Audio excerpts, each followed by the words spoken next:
بأنهي المستوى؟ ولنفترض بالواجهة الأمامية. الواجهة الأمامية اللي هي دي في البلان موجودة فين؟ اللي هو الخط الأمامي ده. نبدأ نرمي ظل 45 وبعدين 45. تعالوا نعليه شوية عشان يبان.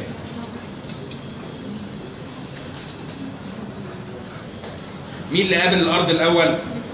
اللي تحت. يبقى هطلع رأسي لحد ما جبت الظل كده. يبقى ده ظل النقطة اللي فين؟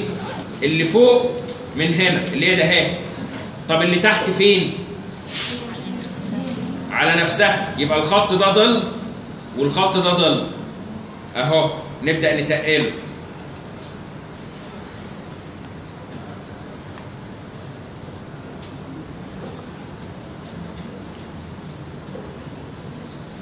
في مشكلة كده؟ طب الخط اللي ورا اللي هو ده 45 وبعدين 45.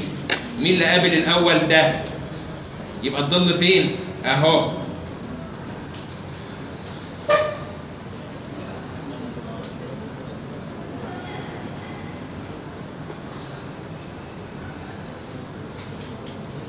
في مشكلة كده؟ نوصل اللي فوق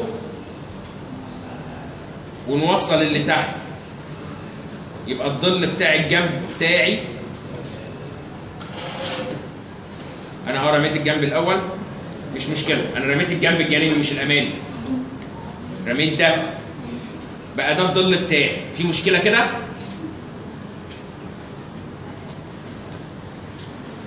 يبقى ده ظل مين؟ الجنب ده اهو. لسه لي ظل الوش الامامي.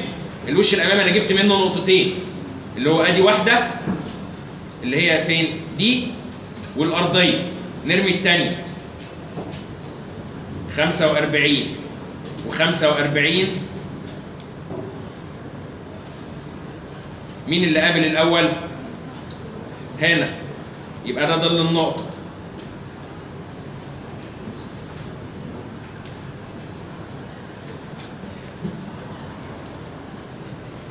ادي الظل بتاعي هنا. وبعدين هيبدأ عندي المفروض الظل بتاعي ماشي ازاي؟ ادي خط كل ده ظل وده خط كل ده ظل. طب واحد يقول لي هو المفروض ان الخط ده يبان ولا ما يبانش؟ يبقى المفروض ان انا ما كنتش اتقله. طب انا ما تقلتوش. انا عاوز اوصل دلوقتي. هوصل مين بمين؟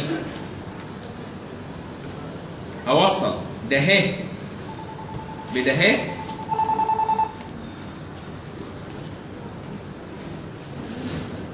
بصوا كده. هوصل كده 1 2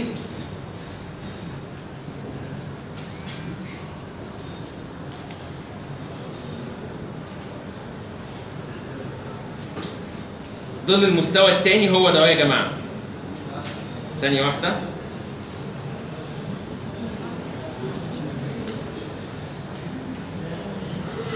شايفين الظل الثاني اللي انا عملته دلوقتي اللي انا هقشره بالعكس دلوقتي؟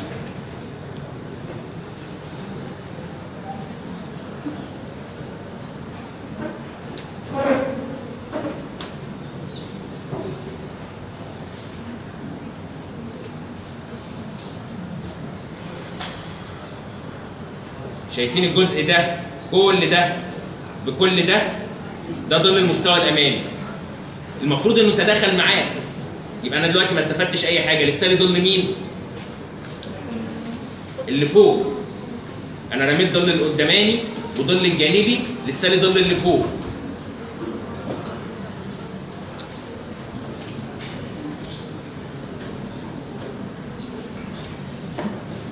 تهنا تاني صح؟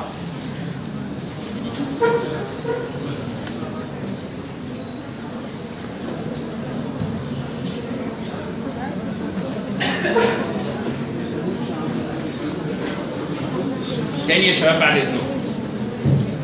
هنبدأ نرمي ظل مستوى تاني. نرمي القداماني 45. لا مش عاوز ارقم معلش. مش عاوز اتوهكم بس دلوقتي. تعالى نعمل مستويات عادي عشان انا عاوز في الشيت مش عاوزك ترقم.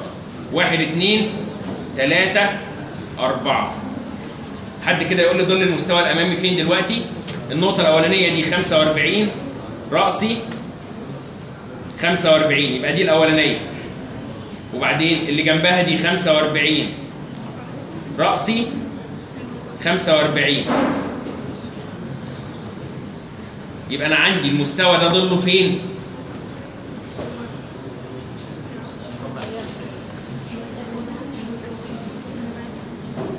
كل ده ضل، ده المستوى الرأسي اللي فوق. المفروض الحتة دي تتهشر ولا ما تتهشرش؟ ما تتهشرش. يبقى المفروض ده الضل معايا فعلا، بس الحتة دي مش معايا. يبقى ده كده ضل مين؟ المستوى اللي جاي من فوق، من القدام، اللي في الوش. ضل المستوى ده اهو كده كده. لسه لي مين تاني؟ تعالى ناخد نسخة تانية ونرمي ضل المستوى اللي بعده،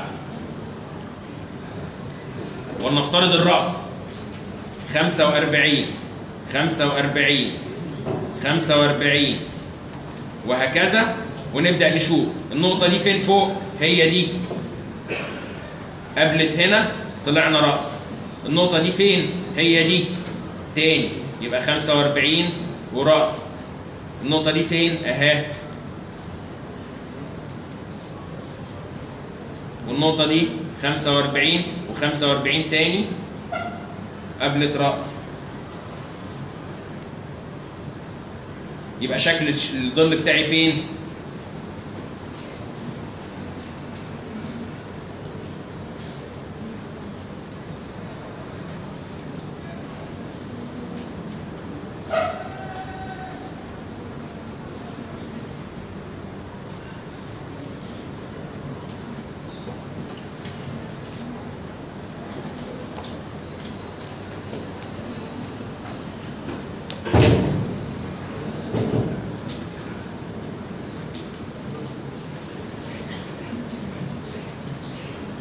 ده الظل بتاعي. ايه اللي في ده هيتشال؟ المثلث الصغير ده. يبقى ده ظل تاني مستوى اللي هو مستوى السقف. لسه لي كام مستوى؟ الجنب.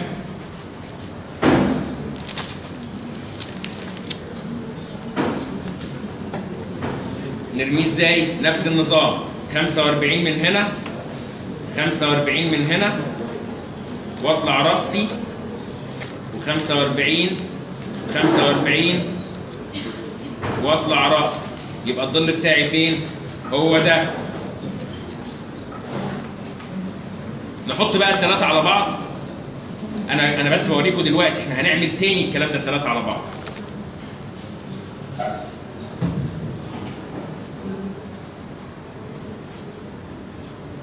بقى الظل بتاعي عامل ازاي؟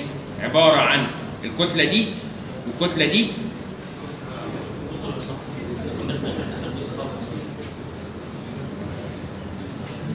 اللي هو أنا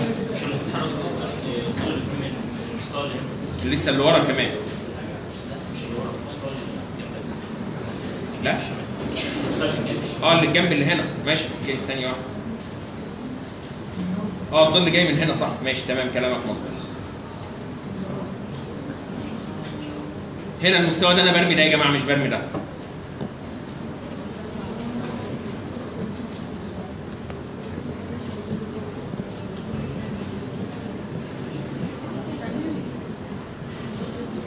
برمي هنا كمان. يبقى انا عندي هنا الرأسي ويبقى هنا الظل بتاعي.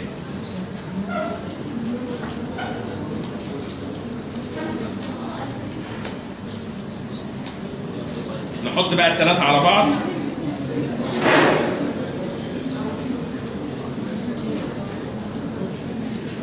يبقى ده كده ظل المشروع بتاعي. كده في مشكلة؟ فهمتوا شكله؟ تعالوا بقى نحله زي ما احنا هنحل في الشيت بتاعنا عادي. هنبدأ ناخد نفس الكلام. أنا مش عاوز إن أنا نرقم الأرقام يا جماعة. ابدأ ارمي الظل بنفس الطريقة. أنا عاوز ارمي ظل مين؟ 1 2 و3 صح؟ عندي مستوى 2 3. ابدأ ارمي ظل واحدة واحدة. ايه رأيكم نبدأ بنقطة تقاطعهم عشان هي مشتركة في كله؟ طب نقف دقايق لان واضح ان في لبس يعني. بصوا نعمل لكم تقريض زي ما بيقولوا، اوصلكم بالارضي. لا المحاضره الثانيه اسهل من دي. فوتوشوب كان ليه؟ حد كده يفكرني دلوقتي.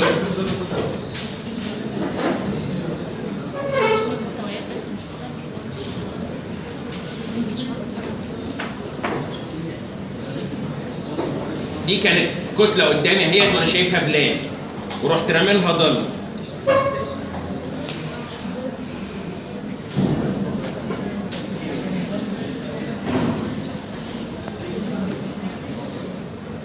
عرفت منين ان ده ضل ورقه مش ضل كتله؟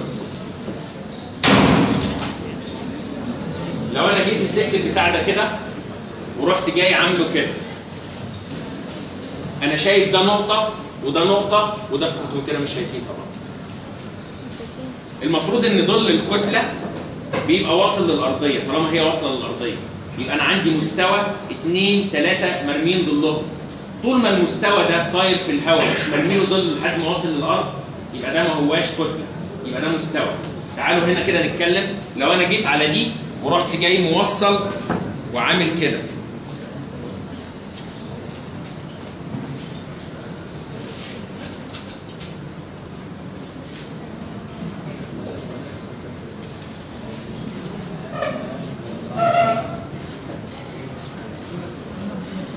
ايه الفرق ما بين الاثنين؟ ده معناه ان ده مجسم، بقى في عندي ظل للمستوى اللي هنا ده اللي هو الرأسي اللي هو جاي منين؟ جاي من فوق، وظل ده اللي جاي من هنا، وظل ده اللي هو المربع. يقوم يديني المثلثات الصغيره اللي عندي دي اللي تفرق كتله عن مستوى. ده اللي هنشوفه هنا دلوقتي في البلان في المنظور. الاول انتوا عندكم تسليم مشروع التصميم امتى؟ لسه ما اتحددش.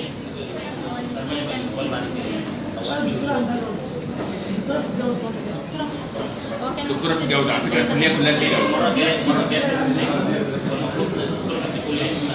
طيب انا كل اللي انا عاوزه بس ان احنا عاوزين في التصميم نحاول نرمي الظل بتاعنا على الواجهات بتاعتنا. فعشان كده محاضره النهارده مفيش واجهات؟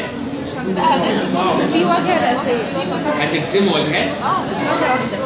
على فكره قاعده تسلم الاسبوع الجاي.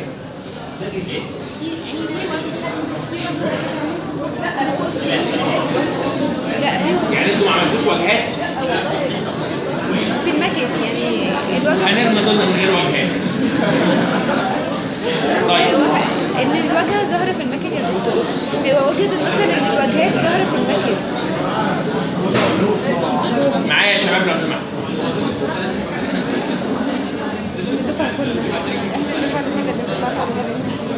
بالظبط. شباب معلش معايا دقيقة واحدة. هنعمل الكتلة دي تاني عشان في كتلة تانية زيها بالظبط هنصعبها شوية. تاني نرمي ظل دي. لو أنا عندي المكعب ده وعاوز أو متعوز المستطيلات ده وعاوز أرمي ظل والداء ده منور، هبدأ أرمي ظل مين؟ أنا تعالوا كده ناخدها خطوة خطوة عشان ما نتوهش تاني. هرمي ظل النقطة ده أهي ومنها هجيب المستوى ده وبعدين أجيب ده وبعدين أجيب اللي فوق وبعدين أوصلهم ببعض. سهلة؟ تعال نبدأ خطوة خطوة. النقطة كورنر دي فين في البلان؟ هي دي. يبقى أنا هبدأ أرمي ظل دي. لاين ولاين. مين اللي قابل الأول كده؟ يبقى دي ظل النقطة اللي هنا. طب النقطة دي متوصل بيها كام خط؟ في خط رأسي وفي خط أفق. تعال نجيب الأفق الأول. يبقى نجيب مثلا ده يبقى 45 و45 وطلعنا راس. اوصل الخط ده ببعضه يبقى ادي الخط الاولاني. شباب لو سمحتوا الصوت. ادي الخط الاولاني اللي هو مين؟ اللي هو ده اهو من فوق. طب اللي زيه في الارض ضله فين؟ على نفسه. هو في الارض. يبقى اوصل الشكل الاولاني عباره عن عامل ازاي؟ عباره عن حاجه كده كده كده كده، او هنقول بس ده اهو وده اهو.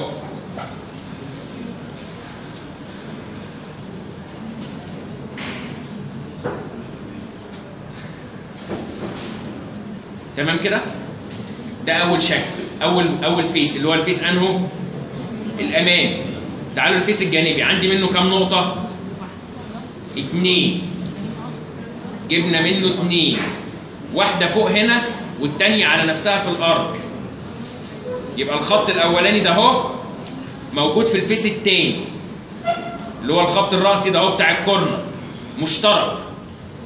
مش دلوقتي الضلع ده مشترك ما بين ده ومشترك ما بين ده، فانا جبته هنا، يبقى مش محتاج اجيبه تاني، محتاج اجيب الضلع ده اهو بس.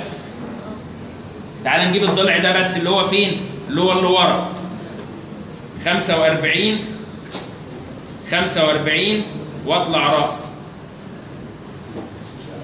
يبقى ده ضل مين؟ النقطة الفوقانية. طب النقطة الفوقانية ده التحتانية بتاعتها ضلها فين؟ على الأرض على نفسها. يبقى محتاج أعمل إيه؟ أوصل الخط ده والخط ده.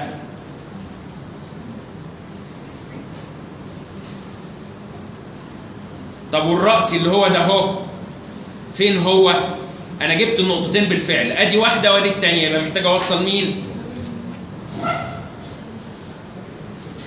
يبقى أدي الفيس الأولاني وأدي الفيس التاني، تيجي نلونهم. هلونهم وأشيل التلوين تاني. لا وأنا بعذبكم، إيه اللي لا لا؟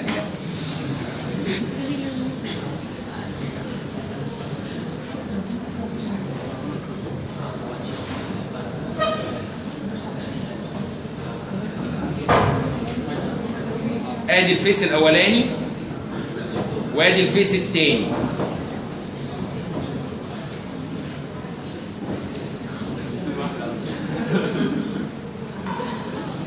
والله عندي اخضر وازرق حلو. نفس الفيسز الامامي والجانبي. لسه لي مين؟ الراس الافقي، قصدي اللي فوق. عندي منه كام نقطه؟ ايه هما؟ 1 2 3. يبقى لسه لي مين؟ ده اهي بس 45 و45 اتقابلوا هنا. يبقى كل اللي انا عاوز اوصل كده وكده.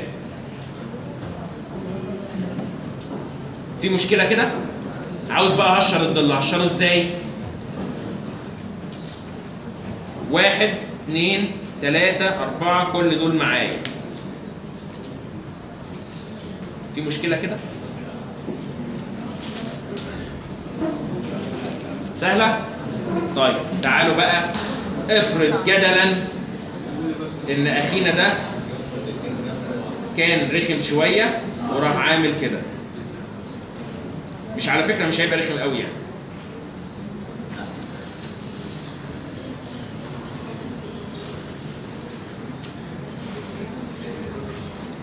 اخينا ده فجأة فوجئت ان هو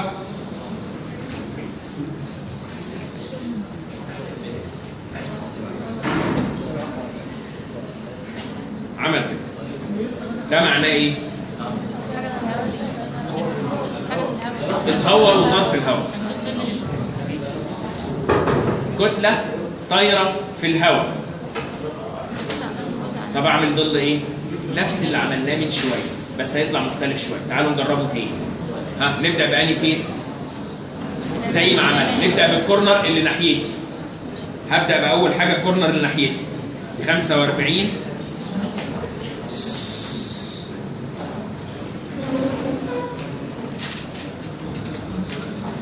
45 و45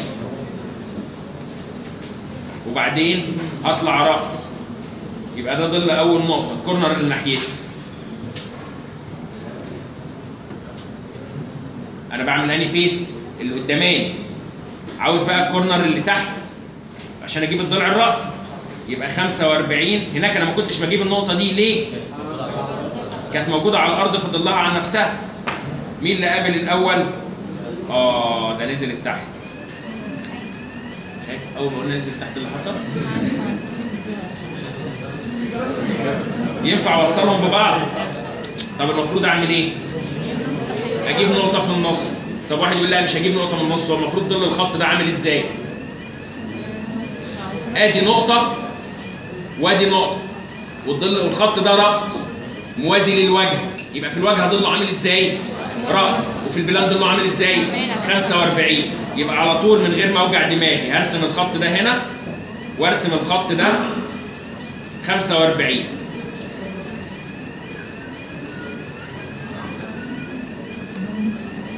احتمال تكون الكليه بتبقى سوري انا لخبطت.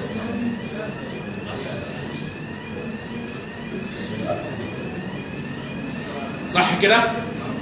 جبت الخط الاولاني، عاوز اجيب الخط الثاني، اعمل ايه؟ نفس الطريقه، 45 و45 واطلع راس. واحد يقول لي طب ما هو انا مش محتاج اوجع دماغي بقى واقعد اجيبه تاني، ما انقل من الارقام اللي جنبها وخلاص. يعني ايه؟ يعني شد لي ده كده وشد لي ده كده، يبقى انا كده خلصت المربع بتاعي. صح، مش عاوز اعمل كده، ارسم بنفس الطريقه تاني. احنا جبنا اللي فوق 45 45 واللي تحت 45 45 قابل رأسي، بقى ده ظل اللي تحت وده ظل اللي فوق. يبقى هوصل المستطيل بتاعي 1 2 3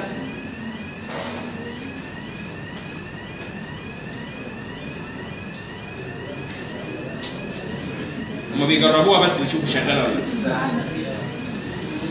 في مشكله في المستوى ده؟ حد تاه مننا هنا؟ تاني؟ هنعرف منين اذا كان هو في فراغ في طاير في الهواء؟ يعني هنعرف منين هو عمودي على زميلتنا بتسال هنعرف منين هو طاير في الهواء ولا لا؟ لا مش كده، هنعرف عشان بعيد اصلا عن خط الارض وخط الوجه. طب هنعرف منين اذا كان هو عمودي على الارض وموازي الوجه ولا موازي الارض وعمودي على الوجه؟ السؤال برضه هو زميلتنا برضه بتسال يا جماعه، مستوى زي ده شكله ايه بالنسبه للارض والواجهه؟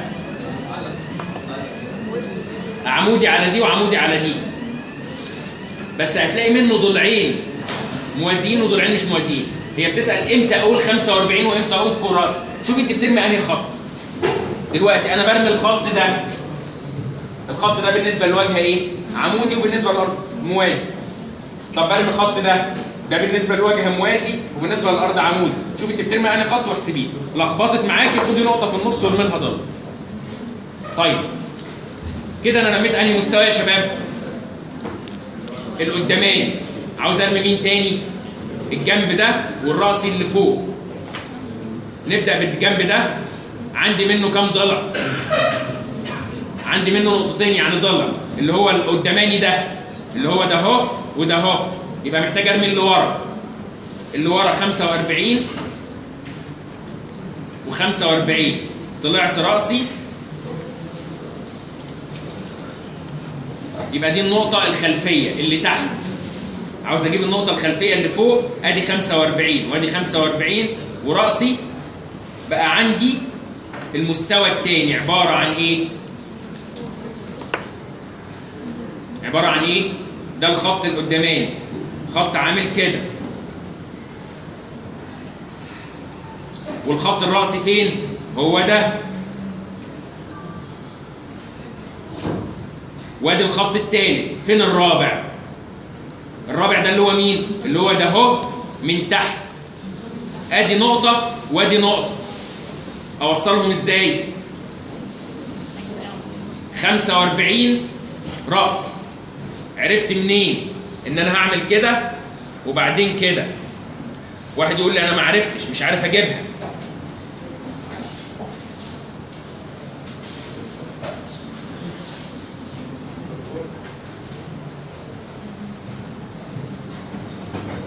واحد يقول لي انا مش متخيل دي جت ازاي. تعالوا نقوم جايين ماسحين ده خالص ونجيبه تاني بالراحه. انا عاوز اجيب ده اهو اللي هو النقطتين دول على بعض. هناخد 45 و45 45. ده قابل الاول، طلعت هنا جبت ظل النقطه الاولانيه اهي. وهنا 45 45 قابل هنا اهي، عاوز اوصلهم ببعض مش عارف، هقوم واخد نقطة في النص 45 ونفس النقطة اللي في النص هي دي، واقوم طالع رأس جت هنا اوصلها بدي وامد لحد ما اقابل الارض، يبقى ده الظل بتاعي. انزل بيه لحد هنا وابدا لحد ما اقابل الثانيه، يبقى ده الظل بتاعي.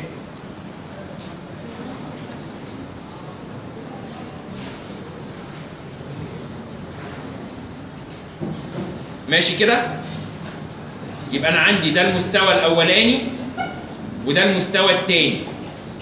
المستوى الثاني شكله ايه عشان نكمله برضه عشان ما واحدش ما يتلخبطش. المستوى الثاني عامل كده.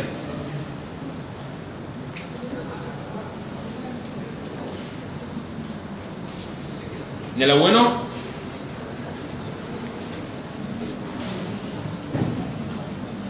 ده واحد. اوكي؟ وده التاني.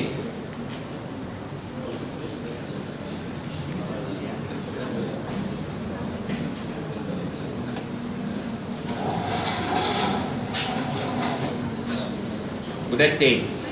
لسه لي كام مستوى؟ السقف. نبدأ نرمي ظل السقف. عندي منه كام ضلع؟ عندي منه 3 ولا 2؟ عندي ده وعندي ده. لسه لي ده وده. من الآخر كده عندي 3 نقط. لسه لي نقطة واحدة. أنهي نقطة؟ اللي هي دي. واحد يقول لي أقفلها وخلاص. صح، أقفلها وخلاص إزاي؟ ما أنا شايف إن الضلعين جم في الواجهة. يبقى على طول من غير ما اوجع دماغي هشد ده موازي لده واشد ده 45.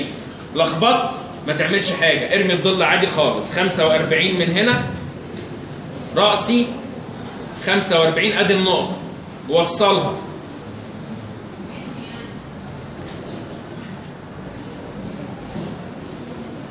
يبقى الضل بتاعي عامل ازاي؟ هو ال3 مستويات دول ببعض. لون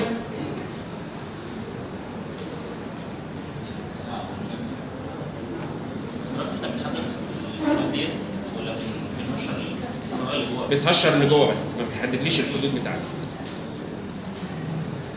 كده الظل فيه مشكله لدي. طيب دي كتله من ضمن 20 كتله ممكن يجولك، فانت بالتالي تخلي بالك. ابدا بالنقط الواضحه قدامك وصولا لورا. يعني كتله زي دي لو برمي ضلها قلنا بدانا بالكورنر ده وبعدين سحبنا كده كده وجبنا اللي فوق. طب افرض كانت الكتله دي تحتها كتله ثانيه، الشيت اللي هينزل لكم فيه 3 كتل على بعض سلم.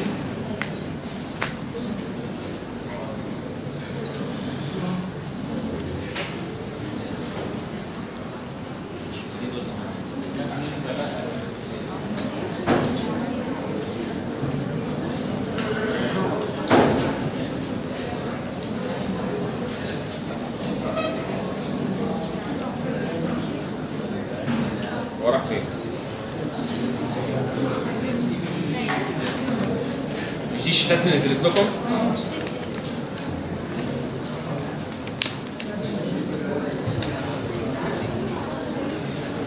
انتوا رسمتوا انهي شيت لحد ده؟ رسمتوا التاني ده بس؟ ما رسمتوش التالت لسه؟ طيب هو التالت ده مش هنرسمه النهارده، احنا هنرسم ده. شايفين كتله زي دي؟ تعالوا نبدا بيها دلوقتي.